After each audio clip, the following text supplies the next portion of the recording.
지금 현존하는 우리가 갖고 있는 툴 중에 가장 에피션트한 툴이 그레디언트 디센트 네. 백프로파게이션이라고 얘기를 하는데 맞는 건 맞는 네. 사실이잖아요. 그러니까 그들 입장에서 보면 바이올로지컬 메커니즘을 고려를 안 한다면 그래서 음, 우리가 충분한 메모리가 있고 충분한 에너지가 음. 있으면 뭐 더 이상 더 나갈 이상 필요가 나갈 없는 필요가 거죠. 없다. 근데 이제 신경과학은 교수님께서 설명한 네. 생존과 생명이기 그렇죠. 때문에 에너지 에피션시가 끼기 음, 시작하는데 그때부터는 이제 얘기가 달라진다고 생각하는데 음, 이제 여태까지 사람들이 거기에 주목 안 하고 있다가 최근 들어보면 음. AI 측에서도 좀 관심을 갖고 있지 않나 이런 생각을 음. 합니다.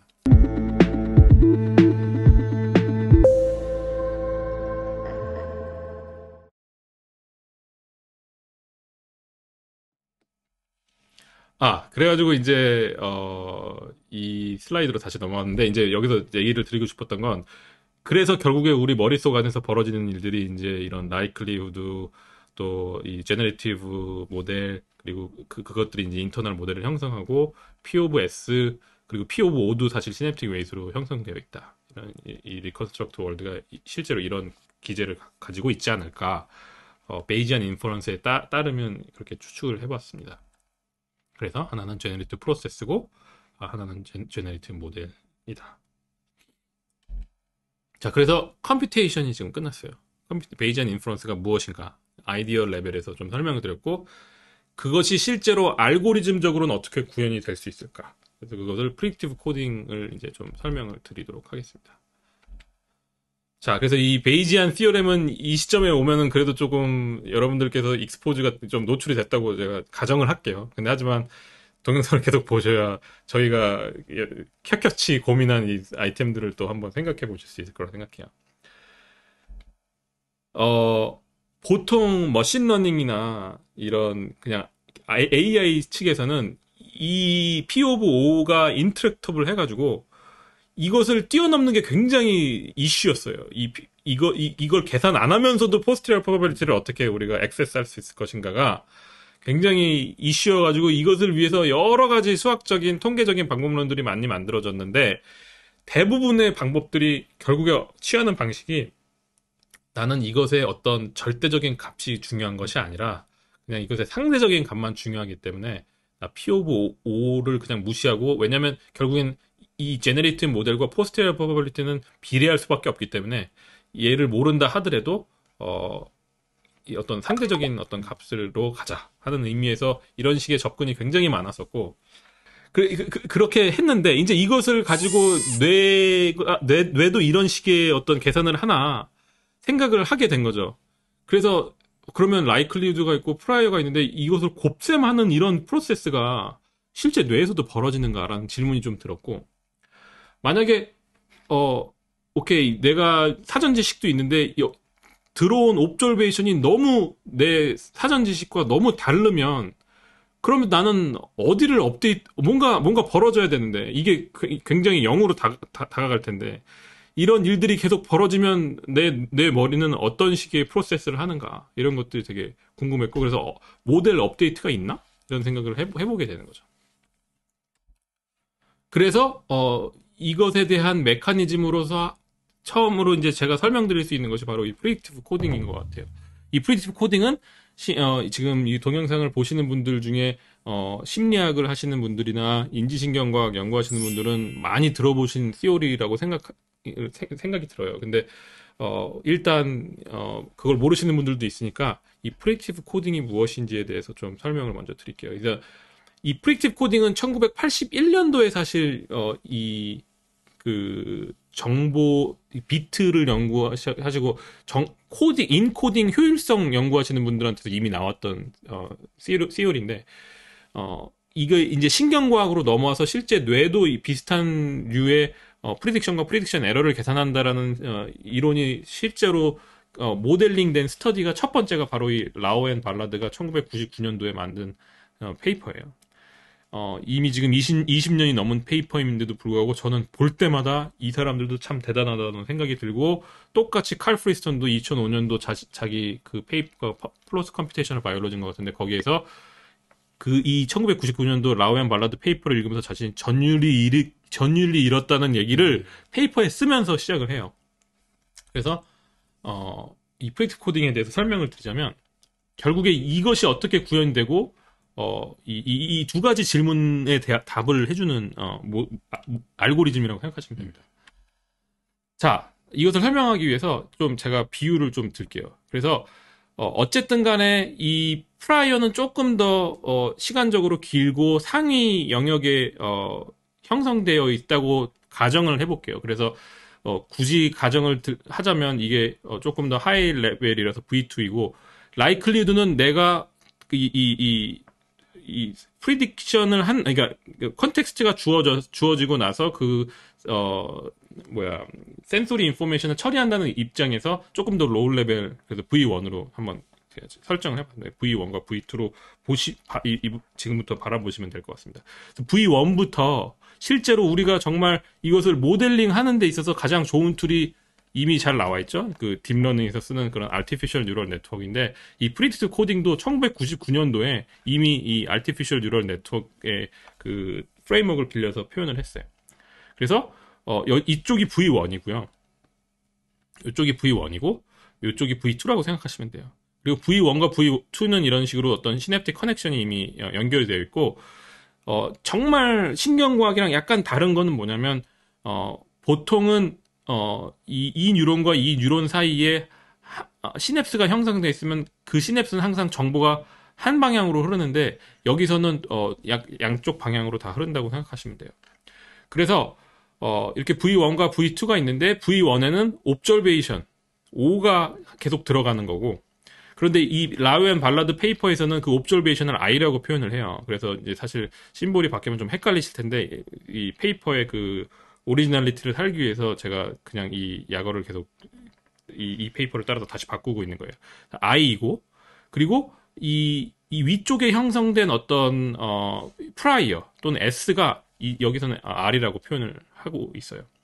그래서 이 프리딕티브 코딩의 중요한 개념은 뭐냐면, 이 상위에 있는 영역이 결국에 이 라이클리우드를 담당하는 영역한테 어떤 컨텍스트를 주거나 또는 프리딕션을 한다는 의미에서, 여기에 있는 정보가 이 시냅틱 웨이트를 거치면서 어떤 웨이티드 된 정보로 바뀌면서 프리딕션이 된다고 얘기를 해요. 그래서 U 곱하기 시냅틱 웨이트 곱하기 R 값이 프리딕션으로 센소리 레벨로 내려가는 것이죠. 그래서 이쪽으로 내려가면 결국에 이 값이 이제 프리딕션 값이고, 이 프리딕티브 코딩이 얘기하고자 하는 것은, 우리가 센소리에서 받은 정보가 있고, 그 센소리 정보가 꼭 프리딕션과 똑같지 않을 수 있잖아요. 이 프리딕션과 센소리의 차가 바로 프리딕션 에러다. 그래서 프리딕티브 코딩이라고 말하면, 우리 머릿속에서 벌어지는 일은 센소리 정보가 하위에서 상위로 올라가면서 프리딕션과 만나서 계속 프리딕션 에러를 계산을 하고, 결국에 우리 뇌가 하는 일은 이 프리딕션 에러를 최소화시키는 방향으로 러닝이 일어난다라는 것이 바로 이 프리딕티브 코딩의 핵심 이론입니다. 근데 여기서 지금 제가 이렇게 V1과 V2 딱 그 아주 단순한 두 개의 레이어의 네트워크를 설명을 드렸지만, 사실은 이런 어떤 하이라키칼한 구조가 여러 개가 있을 수 있잖아요. V4, V3, V4 이렇게 넘어갈 수 있는데, 이렇게 넘어가는 정보들도 똑같이 프리딕션이 있고, 이 상위 단계의 입장에서 보면 이 레이어에서 올라오는 정보도 센소리 정보라고 생각을 하는 거죠. 그래서 이쪽이 이 상위 단계로 올라오면, 여기서는 어떤 프라이어였었는데, 이 프라이어가 여기서는 센소리로 올라가고, 그 탑다운 상위 정보와 비교했을 때, 프리딕션과 비교했을 때 프리딕션 에러가 여기서도 계산이 되는 거죠. 그러니까 모든 레이어가 다 프리딕션을 상위 단계에서 받고, 거기서 프리딕션 에러를 계산하고, 이런 과정이 계속 벌어진다고 생각하시면 됩니다. 예, 그래서 이제 이렇게 설명을 드렸잖아요. 여기서 라이클리우드와 프라이어가 있고, 이제 프리딕션과 프리딕션 에러에 대한 개념을 좀 설명을 드렸는데, 이제 요 라이클리우드와 프라이어 하나하나를 좀 수학적으로 모델링을 하자면, 결국에 가장 쉬운 이 수학적으로 좀 트랙터블하게 만들기 위해서 가장 쉬운 방식은 가우시안 디스트리뷰션을 취하는 방식인데, 여기서 보면은 라이클리후드 요 레이어 1에 해당하는 이 레이어에서 이 가우시안, 그러니까 라이클리후드를 좀 모델링을 가우시안 디스트리뷰션을 통해서 모델링을 하자면, 여기에 그러니까 x에 해당하는 것이 바로 이 옵저베이션 i로 표현이 되는 거고 여기서의 평균값이 그러니까 보통 이 가우시안 디스트리뷰션은 여기가 평균값이고 여기가 분산이잖아요. 요 평균값이 이제 상위 단계에서 던져주는 프리딕션이 되는 거죠. 그러니까 실제로 들어온 정보는 i인데 내 상위 단계에서 던져준 프리딕션이 이것이기 때문에 요 값만큼이 이제 프리딕션 에러가 되는 것이고 그것이 이제 시그마로 나누어진 다음에 가우시안 디스트리뷰션의 표현이 된다. 그리고 똑같은 개념의 가우시안 디스트리뷰션이 상위 단계로 넘어가면 요번에는 R이 이제 관심 베리어블이 되는 거고 그 값의 평균이 상위 단계에서 던져주는 프리딕션 그리고 분산이 또 존재한다. 그리고 이제 그런 게 이제 라이클리후드인 거고 프라이어는 또 가우시안 디스트리뷰션으로 그냥 쉬운 계산을 위해서 이렇게 모델링을 하는 건데 여기서는 평균이 0이고 스탠더드 데비에이션이 1로 가정을 해요. 그러다 보니까 뭐 여기도 0이고 여기가 1이니까 이제 남는 게 딱 그 관심 변수인 것 뿐인 거죠. 그래서 여기서 그 S에 대한 또는 이 페이퍼에서는 R에 대한 프라이어가 이런 식의 가우시안 디스트리뷰션을 갖추게 되는 것이고 또 프라이어가 이 커넥티비티 자체에도 이게 이 가우시안 디스트리뷰션이 형성이 돼 있어요. 그 프라이어가 이 네 가지를 이제 보세요. 이 네 가지를 가지고 식에 이제 익스포넨셜 함수가 껴있으면 이제 계산이 어려우니까 얘네들을 로그를 취하고 그런데 로그를 취하면 이제 무슨 일이 벌어지냐면 로그를 취하면 2라는 자연수 함수의 로그를 취하면 이제 이 위쪽에 있는 이 파워가 내려오잖아요. 내려오고 보니까 여기 마이너스가 담겨 있어서 그러면 이제 나는 사실 오브젝티브 펑션을 최소화하고 싶은데 그것을 표현하기 위해서 여기다가 그냥 네게티브 로그 라이클리후드를 만들었어요. 그러다 보니까 이 식이 이제 여기다 네게티브 로그 라이클리후드를 취한 게 이거고 여기다가 네게티브 로그를 취한 게 이 식이 되는 거예요. 그래서 이 두 개를 이렇게 합쳐 놓은 것이죠. 결국에는 내가 하고 싶은 건 뭐냐면 얘를 최소화시키는 거. 그러니까 우리 뇌가 하는 일이 바로 얘를 최소화시키는 것이 오브젝트 펑션이다. 거기에 플러스 이제 요 두 개는 사실 라이클리후드만 얘기를 한 거고 이제 프라이어까지 다 같이 얘기를 할 수 있잖아요. 그래서 프라이어도 다 더하면 얘를 이제 네게티브 로그 라이클리후드를 취하면 이제 이렇게 변하는 거죠. 그래서 결국에 이 일을 최소화시키는 방향으로 뭔가가 벌어져야 되는데 이 뭔가를 해야 되는 그 룰을 이제 말해드리면 인퍼런스와 러닝을 이제 말씀드리는데 인퍼런스는 짧은 시간 동안 이 뉴로널 파이어링 패턴 즉 R 값이 세팅이 되는 과정을 인퍼런스라고 부르고 러닝은 그거보다 약간 더 타임 스케일이 길어서 시냅틱 웨이트이 바뀌는 과정을 러닝이라고 불러요.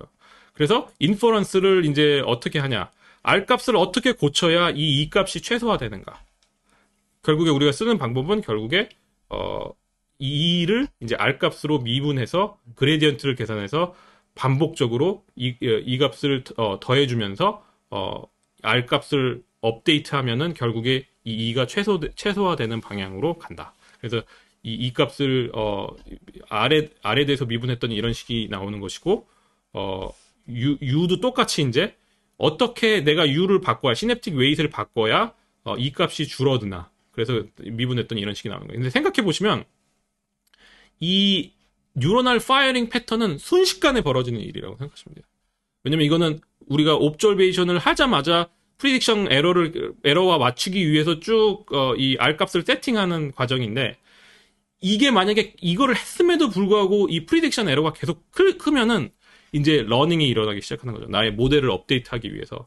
그래서 이제 이 시냅틱 웨이트를 좀 장기간에 걸쳐서 이 시냅틱 웨이트를 바꾸면 이제 결론적인 이 네트워크가 이 네게티브 로그 라이클리후드를 최소화하면서 결국에 그게 하는 일이 무엇이냐? 프리딕션 에러를 낮춘다. 이게 이제 이 라우 앤 발라드가 1999년도에 만들어 놓은 식이고 페이퍼입니다.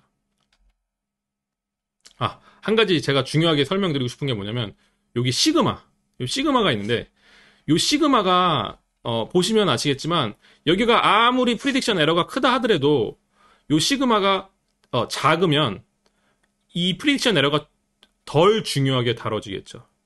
그래서 요 시그마 제곱분의 1 요 부분을 보통 그러니까 신경과학에서 프리시전이나 또는 어텐셔널 이펙트가 아닌가 얘기를 해요. 그래서 이 어텐션의 존재에 대해서 우리가 굉장히 신경과학적으로 얘기를 많이 하는데 그거에 대한 실체가 바로 수학적으로 매칭되는 컴포넌트가 이것이 아닐까 추측을 하는 것이죠. 아직 증명이 된 바가 없습니다.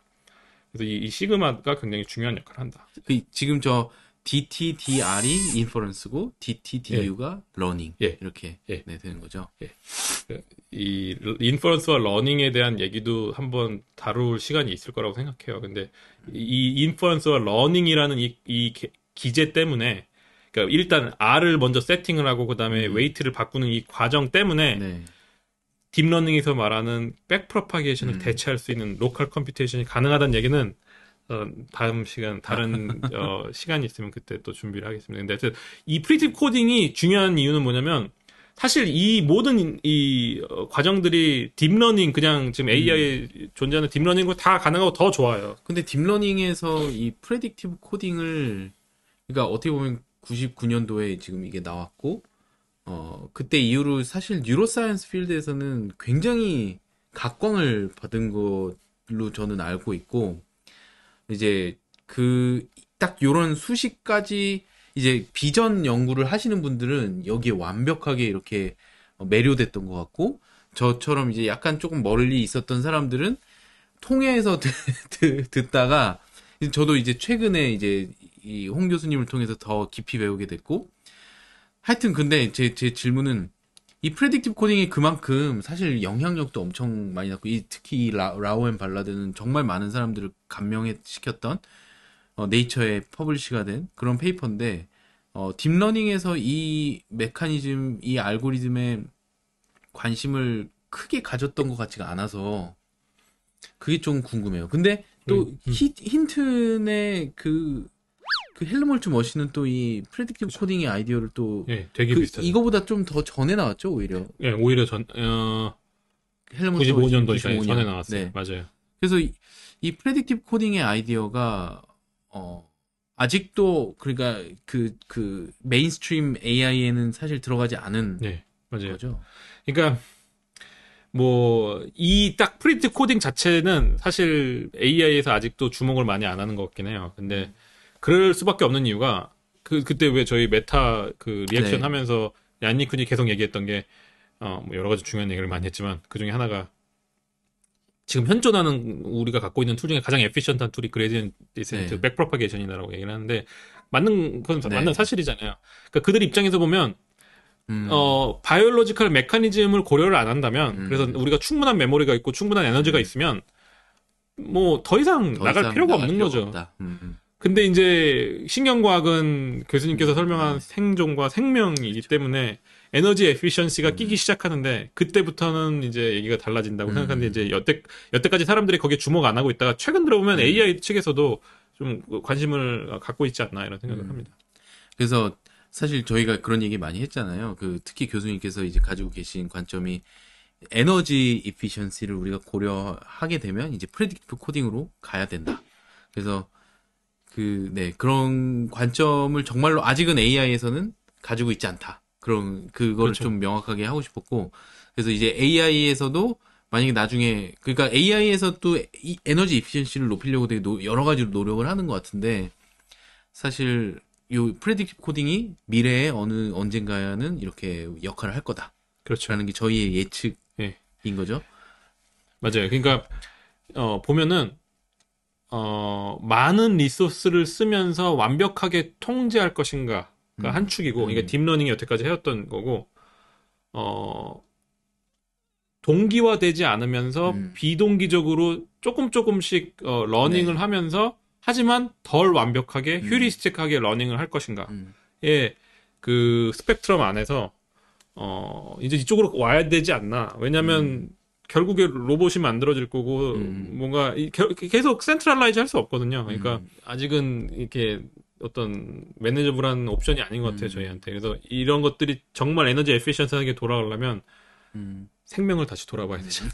결국에. 그리고 결국은 친환경적으로 또 그렇죠. 돼야 되는데 맞아요. 그게 문제인 것 같아요. 지금은 뭐 어떻게든 에너지를 브루포스를 해가지고 막 억지로 막 이렇게 그 에너지 이피션시를 확보하려고 하지만 결국에는 친환경적이지 않다면 이제 결국엔 에너지를 다 써서 이 지구의 피오보가 결국 낮아지는 쪽으로 가게 엔트로피가 되지 엄청 않나. 네. 높아지는 현상이. 그래서 하여튼 뭐 그래서 하여튼 제가 여기서 그 명확하게 하고 싶은 건 프레딕티브 코딩이 아직 AI의 메인스트림은 아니죠. 아니지만 앞으로 미래에 될 거라고 저희가 예측을 했으니까 만약에 됐을 때 이 영상을 다시 보시고 아, 그 얘기. 그렇죠. 이게 이제 성지가 되지 않을까 뭐 그런. 아, 예, 뭐. 네, 제가, 제 톡이 교수님 것에 비해서 항상 저는 이런 데 집착을 많이 하는 것 같아요. 그래서 사실 그게 교수님께서 그렇게 얘기하실 때마다, 괜히 이렇게 너무 복잡하게 준비했나, 이런 생각이 들어서 좀, 그런데, 아니요, 아니, 이게 어떻게 다시 저 같으면 이거 다시 안 볼 것 같거든요. 그래서 저는 만들면서도, 진짜 교수님께서 맨날 칭찬해주시고 100만 뷰 가자고 뭐 이렇게 얘기는 하시지만, 다시 제가 유튜브 올려놓고 보면, 이걸 누가 볼까? 아니요, 근데, 교수님 그거 아셔야 돼요. 이게, 계속 볼 사람들은 아마 교수님 거를 계속 돌려볼 겁니다. 왜냐면, 여기에 다 들어있기 때문에, 결국에 이 베리디컬 월드가 수학이라면, 이 수식들을 다 알아야 되고, 그래서 뭐, 당연히 일반 대중이, 저조차도 굉장히 어려운데, 저도 계속 돌려보니까요, 교수님. 네. 그 조회수에 여러 개는 이제 제가 기여한 걸 겁니다. 그래서 이제 녹화해 놓으면은 이제 계속 보게 되지 않을까 싶습니다. 그래서 장기적으로 보면 조회수를 올리는 중요한 강의가 되지 않을까. 그러면 좋을 것 같아요. 저희는 진짜 할 말은 하는 방송이고, 사실 저희가 학자로서 막 그런 조회수에 그렇게 연연 안 하기로 했어요. 이렇게 말하면 꼭 무슨 피해의식이 있는 것처럼 보이죠? 근데. 조회수에 연연하지 않습니다. 저희는 정말 중요한 내용만 얘기를 하려고. 괜히 구태환 말을 한 것 같네요. 원래 그런 거 있잖아요. 뭐, 연연하지 않으면 아예 말을 안 맞아요. 연연하는 것 같이. 연연하는 거. 편집하지 않겠습니다. 이건 그대로 내용하겠습니다. 오늘 사실, 뒤에 더 많은 내용들이 준비되어 있는데, 일단 이 수학에서 아마 여러분들께서 이 호흡이 딸리실 거라고 생각을 하고, 다음 시간에 조금 더 이어서 촬영을 하도록 하겠습니다. 그러니까, 오늘 얘기한 것도 되게 사실, 중요한 내용을 많이 했거든요. 너무 깊은 내용도 많았고, 네. 결국에 이 베이지안 시오렘을 한번 깊게 고민하시는 시간이 되었으면 하고, 또 이제 프랙티스 코딩이 이런 식으로 구현이 된다는 걸 이 영상들을 통해서 한번 생각해 보시면 될 것 같습니다. 교수님이 방금 이 영상에는 안 들어갔지만 저한테 말씀하신 게 있는데, 핵심은 마지막에 있다고, 지금 오늘 다룬 것보다 더 재밌는 이야기들, 더 깊은 이야기들이 아마 뒤에 또 소개가 될 것 같아서 아마 저희는 촬영을 다음 주 정도에 할 것 같은데 다음 영상에도 많은 관심 보여주시고 네 이렇게 저는 교수님이랑 저랑 이 굉장히 뭐랄까요 컴플멘터리 한 것 같아요. 교수님의 이 임플멘테이션에 대한 관심과 저의 큰 그림에 약간 철학과 이런 관심이 잘 맞아 떨어져가지고 주변에서 자꾸 물어봐요. 이렇게 어떻게 교수님이랑 이렇게 같이 잘 호흡을 맞춰서 하냐. 저는 이런 약간 서로 약간의 다른 레이어의 관심사, 깊은 관심사가 그런 걸 가능하게 하는 것 같고 저는 오늘도 너무 많이 배웠고 너무 재밌었습니다. 저도 사실 P 오브 O를 교수님과 대화를 여태까지 이렇게 안 했으면 절대 깨닫지 못했을 것 같아요. 그래서 이 생명과 생존 그리고 이 인트로셉티브한 이런 부분들이 정말 중요한 것 같습니다. 그래서 P 오브 W와 P O와 P 홍의 P 오브 H의 지금 인터랙션을 여러분들이 보고 계시고 이거를 또 다음 주에도 이어가도록 하겠습니다. 그러면 강의는 여기서 마치도록 하겠습니다. 유화 한 번 더 할까요? 유바인가요 이번에? 그럼 뭐라고? 네, 유바. 하겠습니다. 유바. 수고하셨습니다. 수고하셨습니다, 교수님.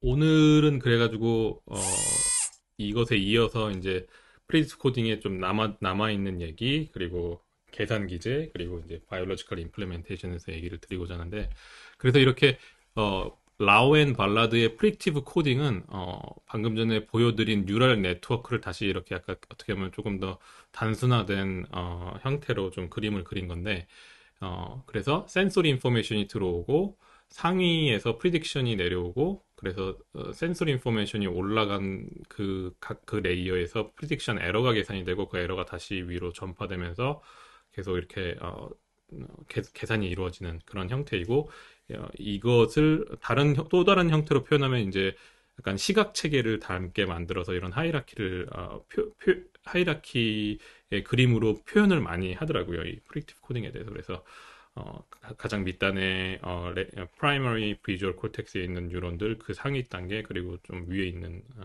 비주얼 콜텍스들을 상상하시면 되고요.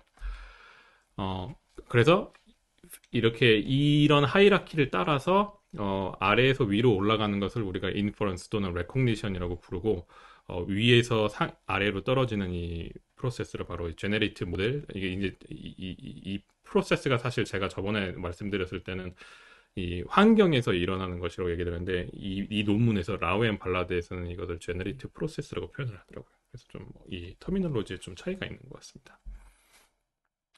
그리고 이거는 이제 이 그림의 어떤 계산 기제를 조금 더 자세히 설명드린 것이고, 그래서 이 페이퍼가 이제 1999년도에 나온 페이퍼인데, 요즘에 들어서야 사실 각각의 레이어를 이어주는 이 커넥티비티들을 다시 재구성했을 때 어떠한 커널들인가가 되게 요즘에 들어서는 그렇게 막 신기한 파인딩은 아니잖아요.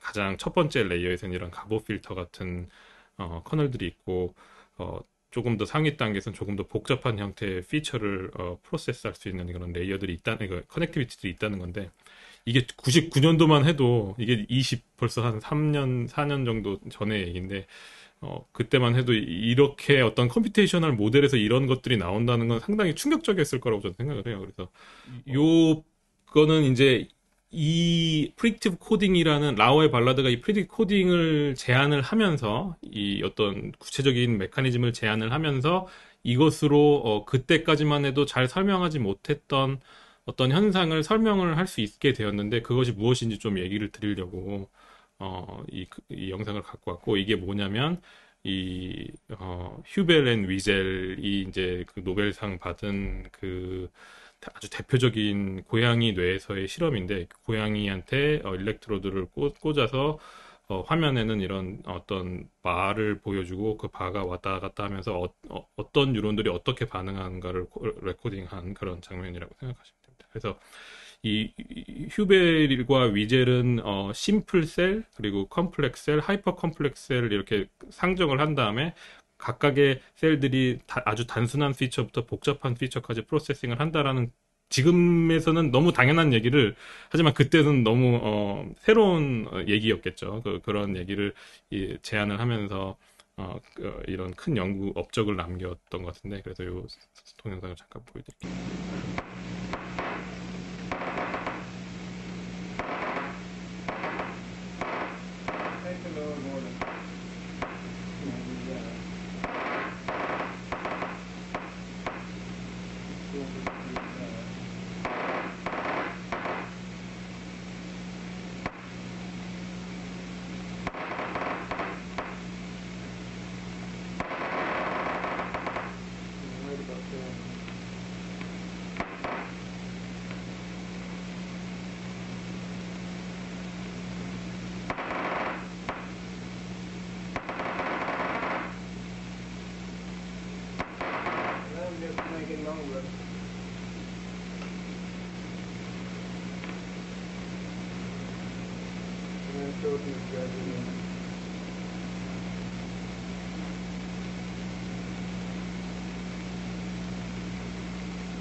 엔드 스타핑이라는 그런 현상으로 이름이 붙어져 있는데, 그때만 하더라도 이 현상이 도대체 무엇일까에 대해서 사람들이 여러 가지 이제 이론들을 많이 냈었는데, 그 중에 하나는 뭐 어떻게 보면 당연하게 쉽게 생각할 수 있는 건, 길이에 반응하는 그런 셀들이 있을 것이다. 뭐 생각해 볼 만한 그런 이론이죠.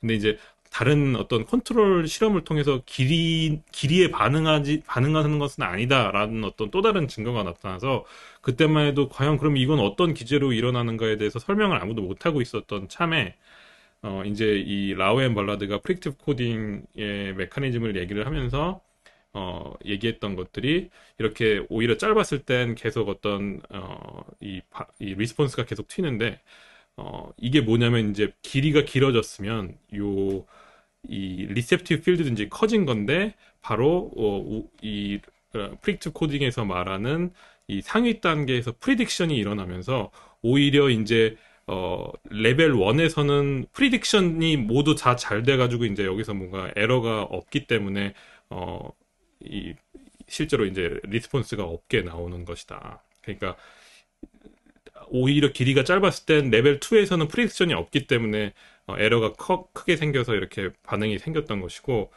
길이가 길어졌더니 이제 레벨 2에서 이제 프리딕션 해주는 정보가 쭉 내려오면서 이제 어떤 프리딕션 에러가 줄어들면서 이제 상대적으로 이렇게 반응이 작게 나오는 그런 현상 아닐까라는 그런 설명을 이제 페이퍼에 쓰면서 이 페이퍼가 이 엔드 스토핑 이론에 대해서 사람들이 좀 수긍할 만한 그런 증거를 제시를 했다고 합니다.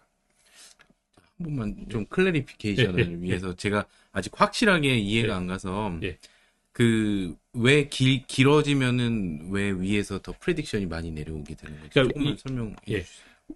위에서 내려오면 프리딕션이 이런 게 된다고 설명을 하기보다 이제 저는 이제 반대로 설명드린 건데 뭐냐면 그 상위 단계에 있는 레이어들이 이러한 피처에 대해서 프리딕션을 할 수 있는 뉴런들이라서 이제 레벨 1의 입장에서 보면 프리딕션이 안 내려오면 모든 게 다 프리딕션 에러로 다 리스폰스가 있어야 되는데 레이어 2나 3에서 이런 길게 긴 바에 반응하는 그 셀들이 반응을 해주니까 거기서 이제 프리딕션이 내려오면서 오히려 레벨 1에서는 이게 다 레벨 1의 리스폰스거든요. 그 레벨 1에서는 오히려 이제 프리딕션 에러가 줄어들면서 반응이 없더라. 뭐 이런. 그러니까 그러면 또 조금 질문을 다르게 해서 상위에 있는 뉴런들이 왜 긴 거에 대해서 더 프레딕션을 그곳에 그것 자체에 대한 설명은 없었던 것 같고요. 왜 레벨 1에서는 같은 방향인데도 이렇게 길이가 달라지면서 같은 방향인데 길이가 달라졌다고 해서 왜 반응이 쭉 떨어질까에 대한 설명으로서 이 프리딕션이 일어난다. 그런 의미에서 프리딕티브 코딩이었던 것 같아요. 그러니까 지금 교수님께서 설명하신 건 그러면 왜 길이가 이렇게 리셉티브 필드가 커지면서 이 상위 단계에 있는 레이어들이 이런데 반응을 하면서 프리딕션을 해준 것 같더라고요. 제가 한 가지 들으면서 이 추측이 된 거는 이게 맞을지 안 맞을지 저도 다시 읽어봐야 되겠지만 위에 있는 A는 이게 조금만 움직여도 저 지금 리셉티브 필드 그러니까 지금 저 중간을 보고 있는 거잖아요. 그 보고 있는 주된 이제 그 리셉티브 필드에서 없어질 가능성이 굉장히 높은데, 그러니까 프레딕션을 해도 잘못될 가능성이 많기 때문에 프레딕션보다는 조금 더 그냥 그 에러로서 뭔가 이렇게 표상을 한다면, 그러니까 프레딕션의 그 확실성이 되게 낮은 거죠. 근데 B는 저기 옆으로 조금 움직여도 중간은 어떻게든 맞추잖아요. 정말 많이 움직이지 않는 이상. 그래서 이 B 중간 리셉티브 필드에 대한 프레딕션은 그냥 너무 명확하니까 그러니까 컨피던스가 엄청 높은 거죠. 진짜 그럴 수도 있겠네요. 그래서 이게 그렇지 않을까라는 제가 추측을 아마 그런 내용이 적혀 있을지도 몰라요. 근데 제가 또 이게 모든 디테일을 기억하지 못해서 설명을 못 드린 걸 수도 있는데 지금 교수님 말씀하시는 것들이 더 맞는 것 같아요. 지금 제가 저 길이가 긴 거에 대해서 왜 레이어 2에서 반응을 하는지에 대해서는 설명을 지금 잘 못 드리겠어요. 근데 그렇습니다. 한번 또 찾아보고 저도 요 페이퍼에 보면 엔드 스토핑 프로블럼에 대해서 어드레스를 했다는 내용이 있으니까 한번 보시면 될 것 같습니다.